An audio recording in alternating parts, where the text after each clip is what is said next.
तीरावनचारी यमुना तीरावनचारी जय राधा माधवा कुंज विहारी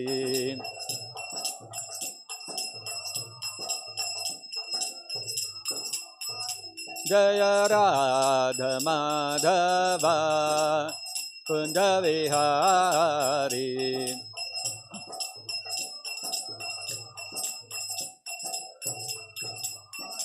जय कृष्ण बलराम जय कृष्ण बलराम कृष्ण बलराम जय कृष्ण बलराम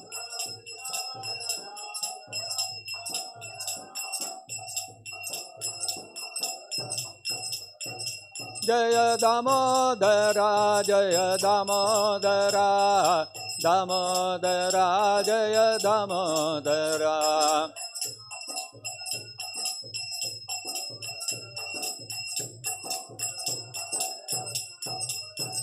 जय गौरनिताय जय गौरनिताय गौरनिताय जय गौरनिताय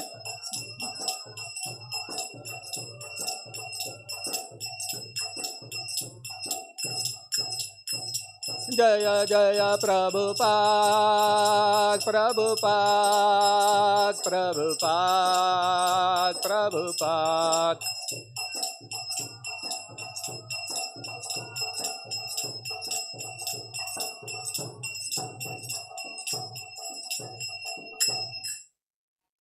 जय विष्णुपाद परमहंस परिव्राजगतोत्तर सतश्री श्रीमद् डिवाइन ग्रेस श्री भक्ति वेदांत स्वामी श्रील प्रभुपाद की जय।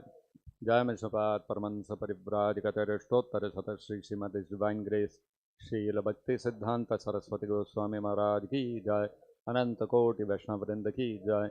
प्रेम से कहो श्री कृष्ण चैतन्य प्रभु नित्यानंद श्री अद्वैत गदाधर शिवासादि गौर भक्त वृंद की जय। ग्रंथराज श्रीमद्-भागवतम की जय। श्री श्री कृष्ण बलराम की जय। श्री श्री गौर निताय की जय। दामोदरा की जय। जगत गुरु शील प्रभुपाद की जय। निताय गौर प्रेमानंदे हरि हरि बोल। ओम नमो भगवते वासुदेवाय। ओम नमो भगवते वासुदेवाय। ओम नमो भगवते वासुदेवाय। Reading from Srimad-Bhagavatam, Canto 3, Devotees Lamentation, Chapter 23, text number 40 and 41. Vaishrambhake surasane Vaishrambhake surasane Vaishrambhake surasane Nandane पुष्पभद्रके नंदने पुष्पभद्रके नंदने पुष्पभद्रके मानसे चैत्ररथ्ये च मानसे चैत्ररथ्ये च मानसे चैत्ररथ्ये च स रे मे रामया रतः सरे मे रामया रतः सरे मे रामया रतः वैश्रम्भके सुरसने नंदने पुष्पभद्रके मानसे चैत्ररथ्ये च सरे मे रामया रतः वैश्रम्भके सुरसने नंदने पुष्पभद्रके मानसे चैत्ररथ्ये च सरे मे Ramaiah रतः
Vaishrambhake, in the Vaishrambhaka garden.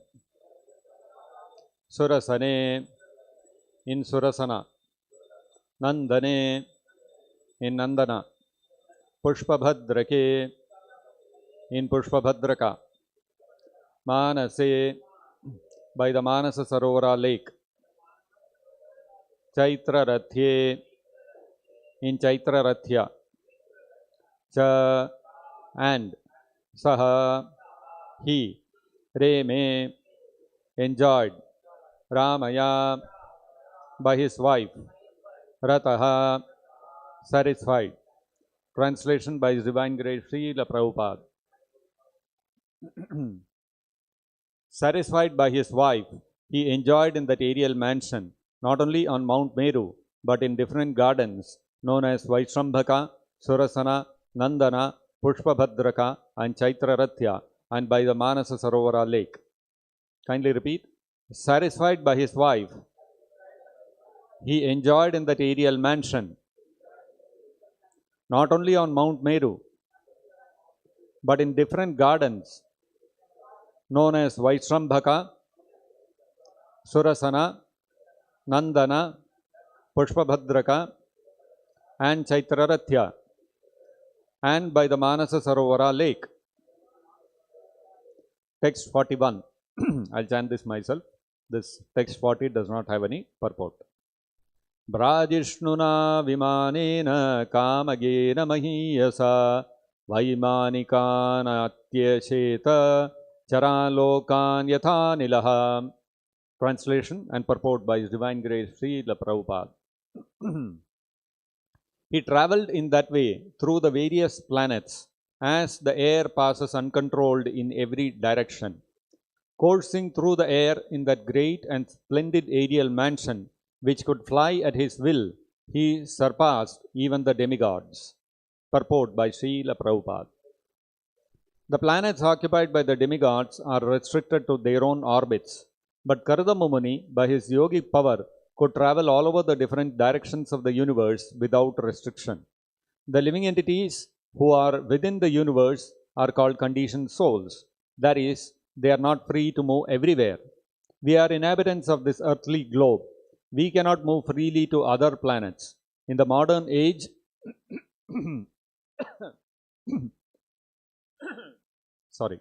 In the modern age, man is trying to go to other planets, but so far he has been unsuccessful. It is not possible to travel to any other planets because by the laws of nature, even the demigods cannot move from one planet to another. But Karadama Muni, by his yogic power, could surpass the strength of the demigods and travel in space in all directions. The comparison here is very suitable. The words Yatha Anilaha indicate that as the air is free to move anywhere without restriction, so Karadama Muni unrestrictedly travelled in all directions of the universe. Thus ends the Bhaktivedanta purport. Om Ajnanatimirandasya Jnananjanachalakaya Chakshurunmilitam Yena Tasmai Shri Gurave Namaha. Nama Om Vishnupadaya Krishna Presthaya Bhutale Srimate Bhaktivedanta Swaminiti Namine Namaste Saraswate Deve Gauravani Pracharine Nirvishesha Shunyavadi Paschatya Deshatarine Jaya Shri Krishna Chaitanya Prabhu Nityananda Shri Advaita Gadadhara Shri Vasadi Gaura Bhakta Vrinda Hare Krishna Krishna Krishna Hare Hare Hare Rama Rama Rama Hare Hare Mokam Karoti Vachalam Pangum Langhayate Girim Yat Kripatamaham Mande Shri Gurum Deenataranam. Few months back, there was a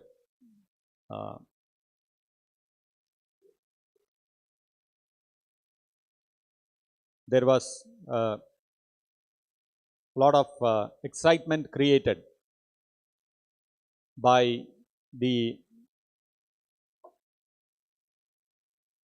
efforts of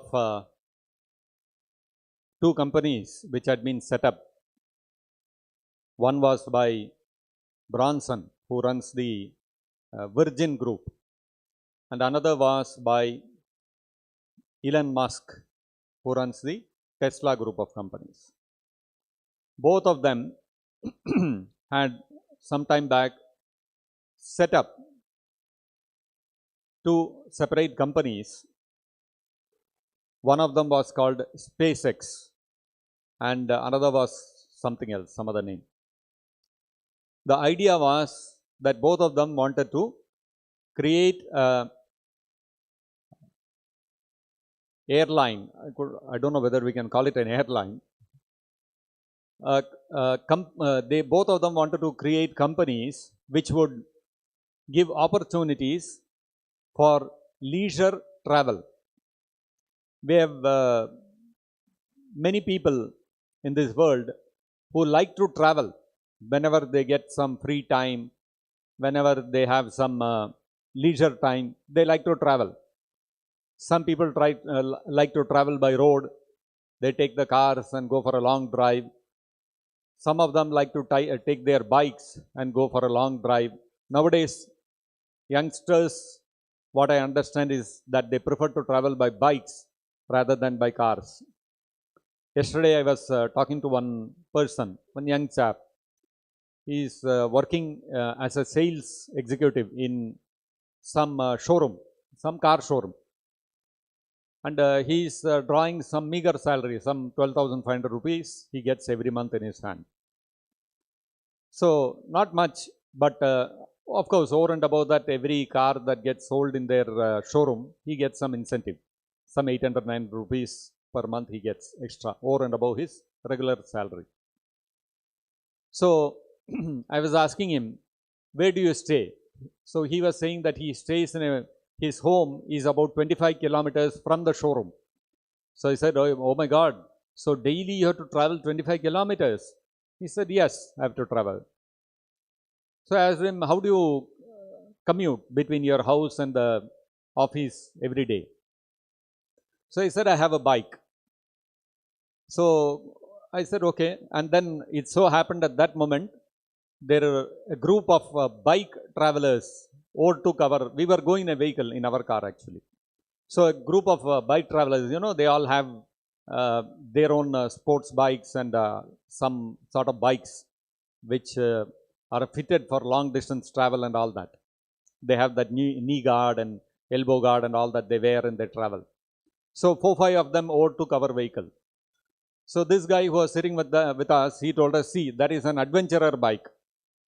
So, I said, what is this adventurer bike? So, he said, that's a bike specifically meant for traveling long distance. These people make groups. They have groups. Harley Davidson bike owners, they have their group. The Enfield owners, they have their group. Like that, this adventurer bike also, they have their group and they go long distance and on holidays and all that. Yesterday was a Sunday. So, naturally, it was a holiday. So, they must have thought of going to some long, far off place. So, I said, oh, looks like you're a bike enthusiast. He said, yes. So, I said, how many bikes do you have? So, he said, I have 4 bikes at home. And I said, what are the other bikes you have? He said, I also have one adventurer bike. I said, my God, really? How much does it cost? He said, it costs 7 lakh rupees. I was shocked. So today's youngsters, they prefer bikes rather than cars. And whenever they get some free time, some holiday, they take the bikes and go for long distance. Sometimes we can see even cyclists.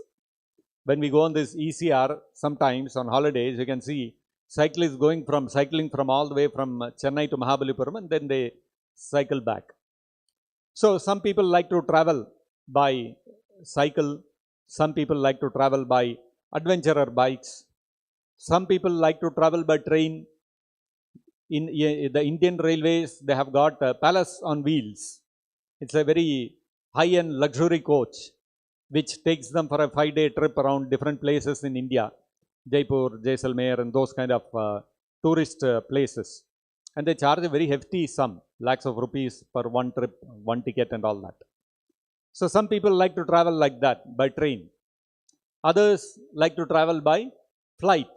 They like to fly from one place to another place. Some people even take a license, flying license, pilot license, and they fly their own small aircraft. So different people have different tastes, but all of them, common thing is they like to travel. So to encash upon this people's propensity to travel, people's liking to travel, and different modes of travel different people like. These two these two billionaires, Bronson and Elon Musk, they conceived of a new mode of travel. What is that? Space travel. So they will have rockets in which the people will be seated. The rocket will take off. It will cross the orbit of the earth. Not the orbit of the earth, the circumference of the earth. And it will go out into space, stay there for 3-4 minutes in space, and from there you can see the earth below, rotating below. And then you come back down and you touch down, and for each trip, maybe 4 or 5 people can go, and all of them will be charged a certain fee. So this is a new space travel for leisure. Of course, until now, space travel was taken up only by astronauts. That was for scientific purposes. So these people, these businessmen, they have said, why only scientists should go? Even ordinary men should be able to go. So they had their first inaugural flight, a test flight, in which Elon Musk conducted one flight test, I think, and Bronson conducted another. Bronson, whatever he conducted, he himself went in the first flight. So they went up in space and they took photographs and videos and all that and shared how Earth looks from space, and for those 2-3 minutes they were in space, what all they were seeing and all those kind of experiences. So generated a lot of hype, and people were all excited about it. Oh, now we can not only fly in the air within the earth, above the clouds. You know, when you go on the aircraft, you can fly above the clouds. Now you can go even beyond the earth and go to the space and then come back. Now, although these businessmen, they have done a smart thing to exploit the people's tendency, their liking to travel, and liking to travel beyond boundaries, not within the same, every day we also travel, we go to office and come back. But then if you got an adventurer bike, you are not interested in every day going to office and coming back. You want to go to some unexplored place. You want to go to some new place. That is where the excitement lies.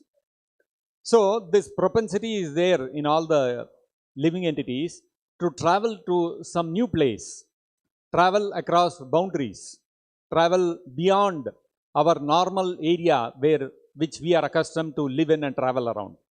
So this is a normal propensity which is there in most people.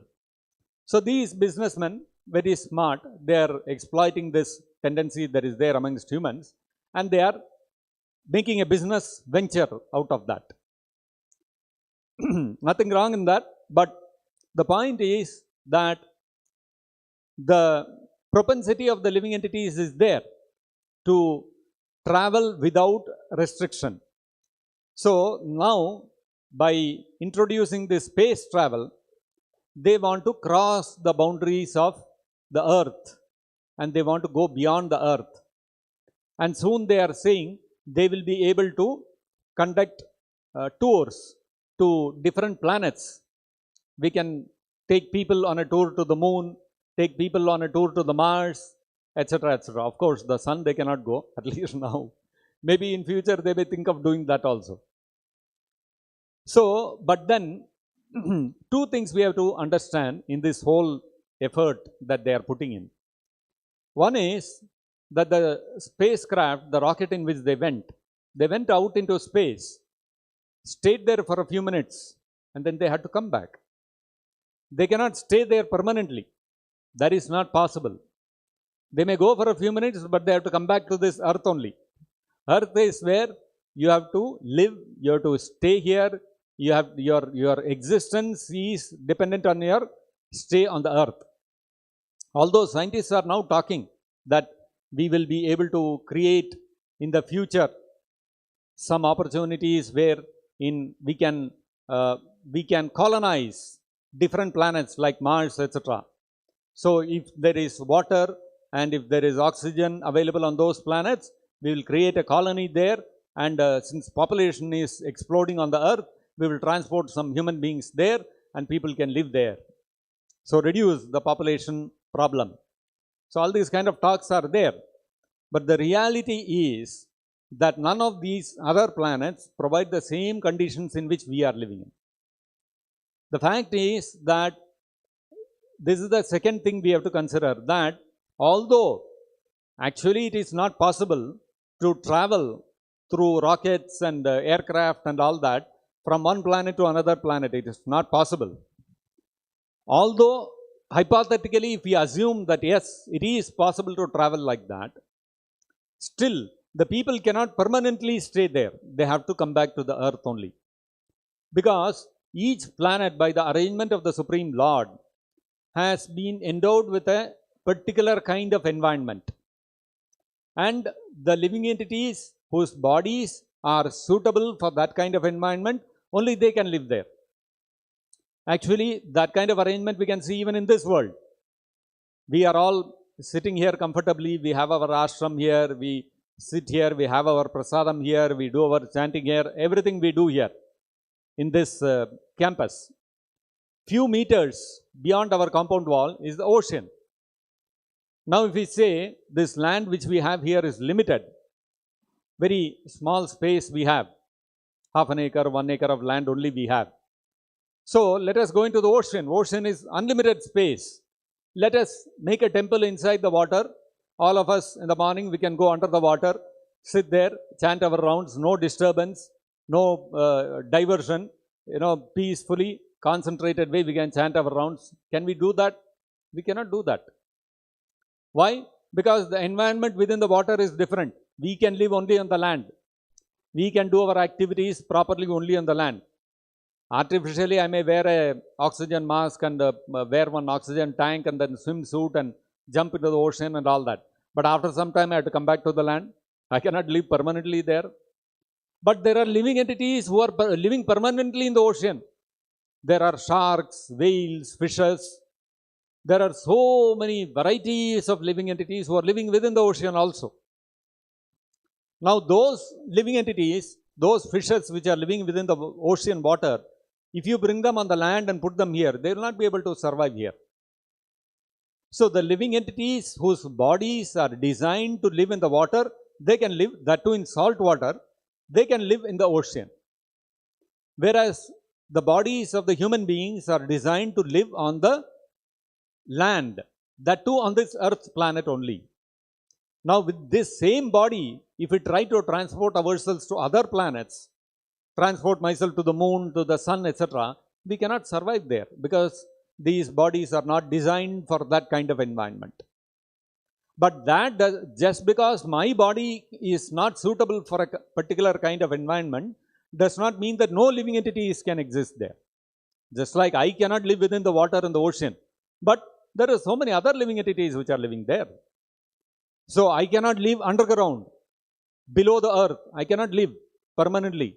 But then there are so many living entities which are within the ground. If you dig the ground, you can find so many insects, so many kinds of worms and all coming out. So, just because I cannot live in a particular environment doesn't mean other living entities cannot live. So, I cannot live on the moon. I cannot live on the Mars. But other kinds of living entities can exist there. So, the proper way to go to those planets and to survive there is not by artificially wearing some astronaut suit and then sitting in a rocket and going there. That's not the way to go to those planets. So Krishna says in the 9th chapter of the Bhagavad-gita, Traividya mam somapaha putapapa yajnairištva sargatim prarthayante te punyamasadya surendra lokam ashnanti divyan divi deva bhogan.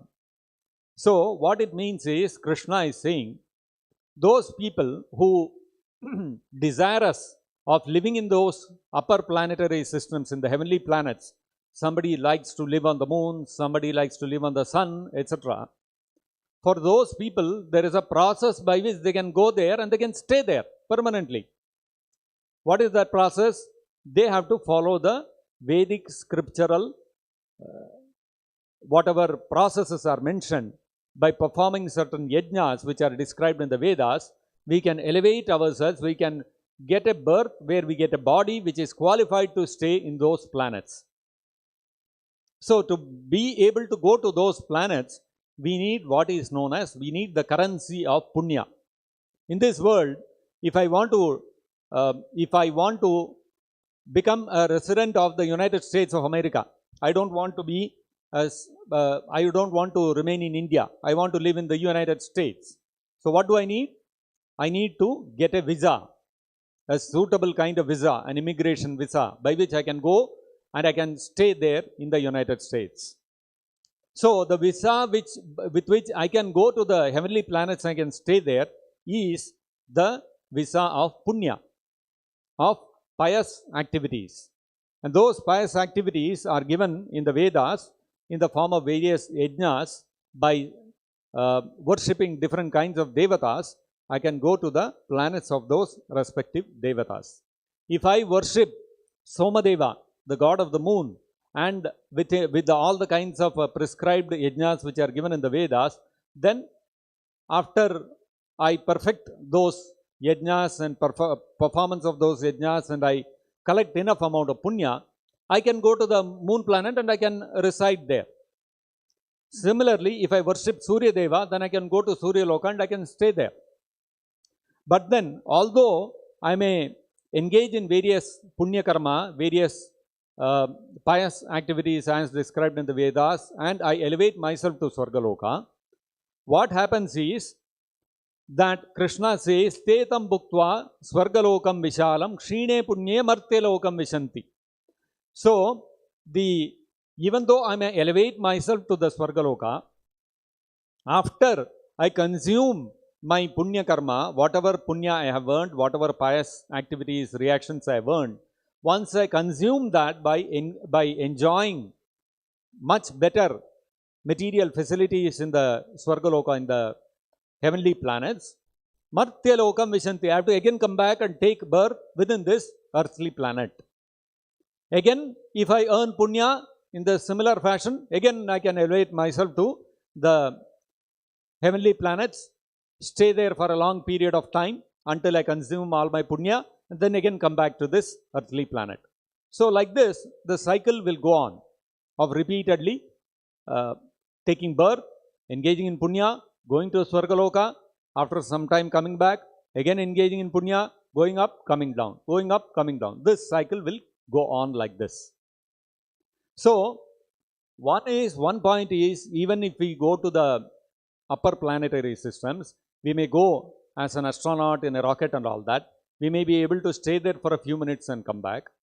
If we engage in punya karma according to the Vedas, we can stay in the heavenly planets for a long period of time.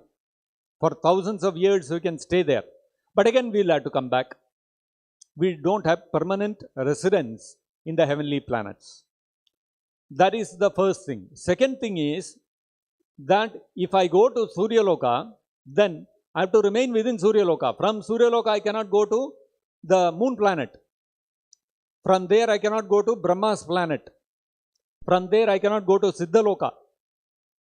From the upper planetary systems, if some Devata wants, he can travel to the lower planetary system. But he cannot go to the planetary systems which are above those planets. So even the Devatas are limited. They are conditioned that they can live in their planets and they can visit any of the lower planets, but they cannot go to planets which are above them, unless they also acquire punya and elevate themselves to that particular planet. So, this condition that is there, that in traveling also there are many restrictions. I cannot unrestrictedly travel wherever I want. Suppose I take an adventurer bike, I may be able to travel from Chennai to Mahabalipuram, or I may go from Chennai to Pondicherry and I can come back. But if I want to go from Chennai to Bangladesh, or I want to go from Chennai to the United States, not possible unless I have a visa. And when I go to the United States also, when I enter, they will ask, why are you coming, sir? What is your intention? How many days will you stay? When are you going back? So that's the first question they ask you when you enter the border of the United States. When are you going back? That's their main question. When are you returning? So we see even within this earth, we cannot travel unrestrictedly. The same condition exists even on the heavenly planets. I may go to Swargaloka, but there are planets above Swargaloka. Janaloka, Maharloka, Tapaloka, Siddhaloka, and then finally Brahmaloka. So from there I cannot go to the upper planetary systems which are above them unless I acquire the requisite punya. So, but in the case of Kardama Muni, what we are seeing here, he is able to go to any planet at his will. Charan Lokan Yatha Anilaha, just like air. Air is pervading everywhere, all the planetary systems. The composition of the air may be different, but the atmosphere of air is there in every planet. So, the question is that just like air pervades all the planetary systems without restriction, nobody can stop air from occupying a certain planet. Similarly, Kardama Muni was able to travel to any planet of his choice without restriction. So you can see. And how did he travel? He did not have to engage in different yajnas, acquire punya, and then elevate himself to that planetary system. No. In the current human body itself, he was able to travel from one planet to another without restriction. This is really wonderful, because what is not possible even for the demigods, what is not possible for the devatas, Kardama Muni was able to do. How was he able to do? What was it that he did because of which he was able to travel unrestrictedly? We have to understand that by acquiring punya, I cannot travel unrestrictedly. By acquiring punya, I can transfer myself from one planet to another. But I cannot travel unrestrictedly anywhere I want within this universe. Whatever punya I have, accumulated, that punya is able to give me the ability to occupy a certain planet. But then it does not bestow upon me the power to be able to travel wherever I want, to whichever planet I want, at my will, at my desire. That kind of travel ability cannot be bestowed upon a person simply on the power of punya. But then Kardama Muni was able to do it. Why? Because he had acquired a different kind of qualification to be able to do that. What is it? That Krishna describes in the 2nd chapter of the Bhagavad-gita. Krishna says, Raga Dvesha Vimuktaistu Vishayan Indriyais Charan. So a person who is able to control his senses, Vishayan Indriyais Charan, he is able to control his senses from engagement in unrestricted sense gratification in the Vishayas, in the objects of sense gratification. And Raga Dvesha Vimuktaihitu, and free from attachment and aversion. Normally, we are all attached to objects. What we feel will bring us happiness, and we feel aversion to objects which will bring us distress. This is natural. But a person who has spiritually elevated himself to such a state where he becomes free from this attachment and aversion, he is not affected by conditions, by circumstances which bring him pleasure. And he does not try to avoid circumstances which bring him distress. He is not bothered. He is equal to both. He is only interested in performing in his spiritual duties. So a person who has achieved a state of vairagya, detachment, renunciation like this, for such a person, Raga Dvesha Vimuktaisu Indriyan Vishayan Indriyais Charan, such a person prasadam adhigacchati. Atmavasyer videyatma prasadam adhigacchati. Such a person who is in full control of his senses, prasadam adhigacchati, he achieves the mercy of the Supreme Lord Krishna. And anybody who has achieved the mercy of Krishna, he can overcome all the conditions of this material world. Just like we saw how Kardama Muni in the previous chapters we have seen, how he pleased Lord Vishnu with his devotional service, and because of that Lord Vishnu personally appeared before him. So because of the devotional service to Lord Krishna done by Kardama Muni, he achieved the mercy of Krishna. Prasadam adhigacchati. He achieved the mercy of Krishna. And because he had achieved the mercy of Krishna through the process of devotional service, not through Jnana Yoga, not through Karma Yoga, not through Dhyana Yoga, not through Ashtanga Yoga, none of the other yoga processes. He achieved the mercy of Krishna through the process of Bhakti Yoga. By doing that, what happened? He overcame all the limitations associated with the material body. And so therefore, he achieved an opulence which was not available even to the Devatas, even to the demigods. In other words, what we have to understand from this is, what Bhakti can bestow upon us, even Punya cannot bestow. That is why in the Vedas it is said, no amount of Punya Karma can can compare with the results given by Bhakti Yoga.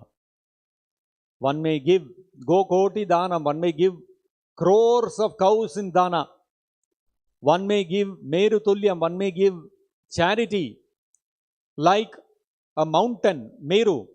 To the extent of Mount Meru, I may give gold and silver in charity.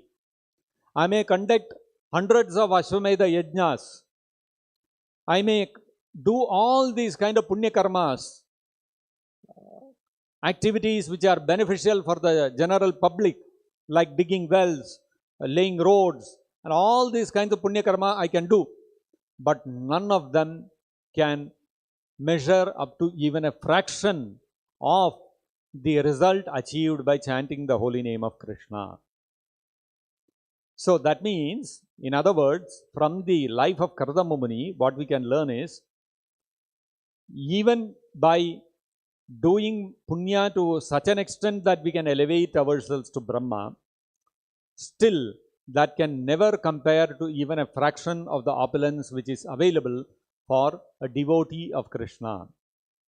And so therefore, Bhakti Yoga is the topmost process, which is beyond what is covered in the Vedas. So the Vedas are Trividya. The Vedas are dealing with the Trigunas. Trigunya Vishaya Vedaha, Krishna says in the Bhagavad-gita.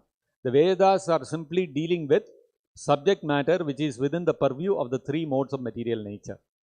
And therefore, all the activities which are mentioned in the Vedas can never take us beyond the control of the three modes of material nature. Whereas Bhakti Yoga is completely transcendental. It is beyond the purview of the three modes of material nature, and therefore, when we engage in devotional service to Krishna, we immediately overcome the influence, the control, the domination of the three modes of material nature: Sattoguna, Rajoguna, and Tamoguna.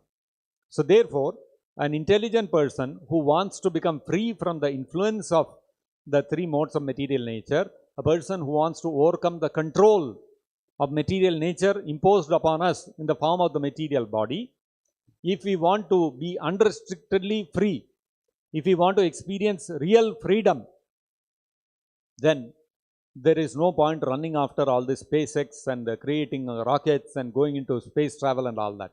The process is simply chant Hare Krishna and qualify yourself to obtain a spiritual body which will bestow upon us the complete freedom by which we can travel wherever we want. Even we can go beyond this material universe and we can go to the spiritual world. So even to that extent, the Hare Krishna Mahamantra can bestow its benediction upon us.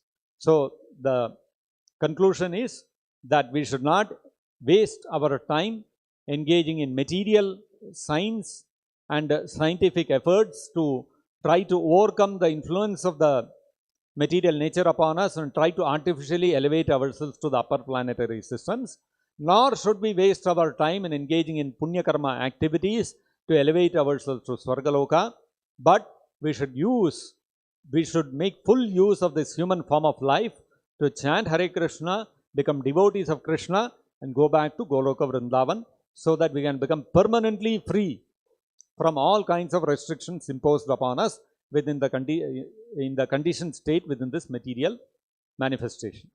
So I'll stop here. If anybody has any question or comment, we can discuss. Yes, please, Raghav Singh.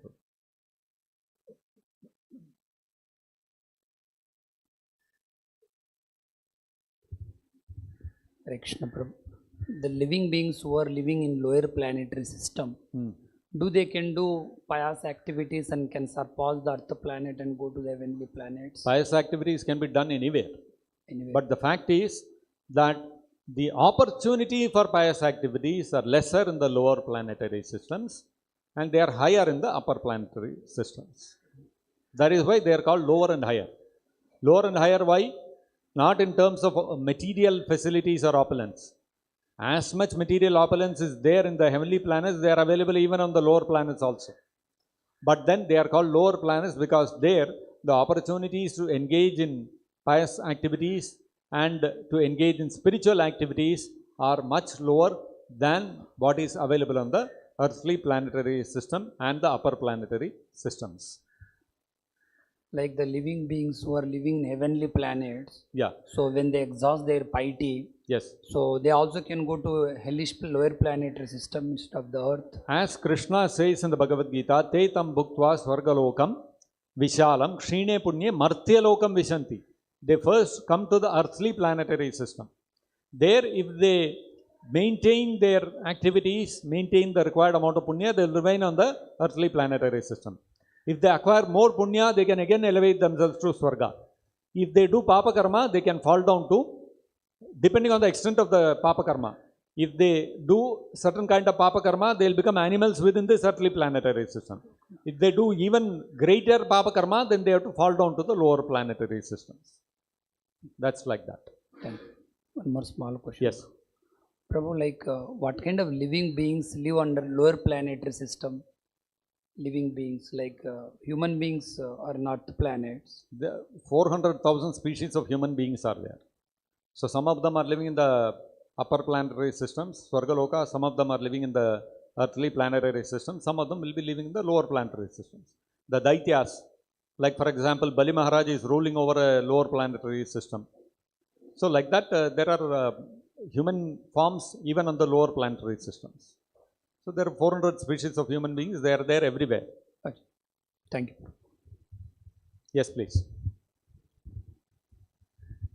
Hare Krishna. So Atma is said Sarvagata. Atma, the spiritual form can go anywhere. Yeah. So in case of Kardamani, he attained the spiritual form or? No.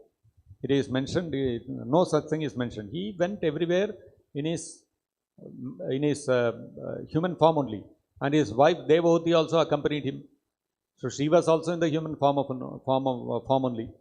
So they did not have to. That is the what do you say, the amazing thing what Kardama Muni achieved. He did not have to change his form. He did not have to give up his material body and take on another body to be able to travel like this. In the same body he was able to travel. That is the power of bhakti. Bhakti is so powerful that even in the with the human form, you can travel to the Swargaloka everywhere and you can go anywhere you want. So that is the power of bhakti. Bhakti is not limited by any material conditions. So therefore, the devotional service, what it bestows upon the performer of that devotional service, upon the devotee, it enables that devotee to be able to cross all the limits imposed upon him by the material laws. In other words, the laws of material nature stop working in the case of a devotee. they will act only according to the direction of Krishna in a devotee's life. Because in a devotee's life, Krishna has taken charge of the devotee. So material laws, they will stop working in his case. They will work only in the way Krishna wants the material laws to work in the devotee's case. So, if Krishna wants to remove certain material conditions, like in the case of Karda Mumini, he wanted to travel to all the planetary systems.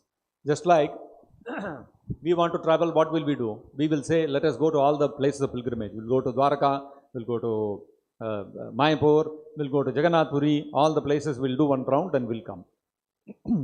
Similarly, so whenever we want to travel, we develop a desire. We want to go to some places which we have not visited or which we have rarely visited. So Karda Mumini thought, okay, now he is taking vacation from his spiritual duties because he has to beget children with his wife. So what to do? Let me take a vacation and go travel some places which we have not been. Devahuti is the daughter of an emperor, Swayambhu Manu. So on the earth, she has seen enough opulence. So let me take her to some place which she has not seen. So where do I take her? Let me take her to Nandana. Let me take her to Pushpapadraka. Let me take her to, Vaishrambaka, Surasana. All those places she has not seen. Let me take. So the moment he desired that, Krishna removed all the conditions and said, he is my devotee, he should be able to go. That's all. Material nature also aligned itself accordingly. Okay, Karda Mumini can go with his wife wherever he wants. Simply on the strength of the devotional service which Karda Mumini had rendered to Vishnu. So, material laws, the laws of material nature, they will act only upon the non-devotees. For the devotees, laws of material nature cease to act. But still, as devotees, we are all experiencing the forces of material nature. That is because Krishna, he, for the sake of our spiritual advancement, so that we don't get carried away by that material freedom, he will continue to impose certain restrictions upon us. But we will also be able to see that although the material laws are acting in our life, but still, in certain cases, the material laws will not act.